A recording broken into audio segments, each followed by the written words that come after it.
New Lands, by Charles Hoyfort, Part 2, Chapter 32d. In the English Mechanic, Volume 81, page 220, Arthur Me writes that several persons in the neighbourhood of Cardiff had, upon the night of March 29th, 1905, seen in the sky an appearance like a vertical beam of light, which was not due, they say, to searchlight, or any such cause.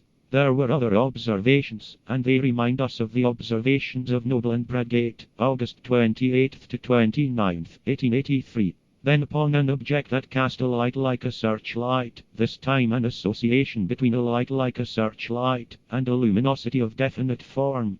In the Cambrian Natural Observer, 1905, page 32, are several accounts of a more definite-looking appearance that was seen this night in the sky of Wales, like a long cluster of stars obscured by a thin film or mist. It was seen at the time of the visibility of Venus, then an evening star. About 10 p.m. it grew brighter, and for about half an hour looked like an incandescent light. It was a conspicuous and definite object, according to another description, like an iron bar, heated to an orange-colored glow, and suspended vertically. 3 nights later, something appeared in the sky of Cherbourg, France, L'Ostre Cherbourg, the thing that appeared, night after night, in the sky of the city of Cherbourg, at a time when the planet Venus was nearest, inferior conjunction April 26, 1905.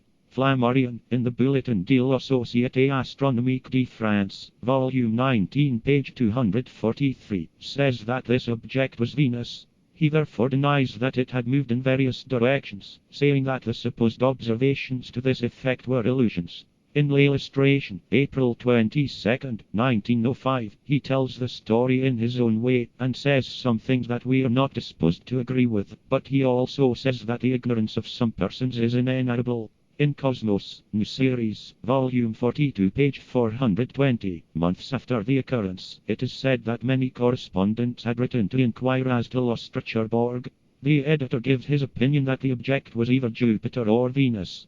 Throughout our Venus visitor expression, the most important point is appearance in the local sky. That unifies this expression with other expressions, all of them converging into our general extrageographic acceptances. The editor of Cosmos says that this object, which was reported from Cherbourg, was reported from other towns as well. He probably means to say that it was seen simultaneously in different towns. For all guardians of this Earth's isolation, this is a convenient thing to say. The conclusion then is that the planet Venus, exceptionally bright, was attracting unusual attention generally, and that there was nothing in the especial sky of Cherbourg. But we have learned that standardizing disguisements often obscure our data in later accounts, and we have formed the habit of going to contemporaneous sources. We shall find that the newspapers of the time reported a luminous object that appeared, night after night, only over the city of Cherbourg, as the name by which it was known indicates. It was a reddish object.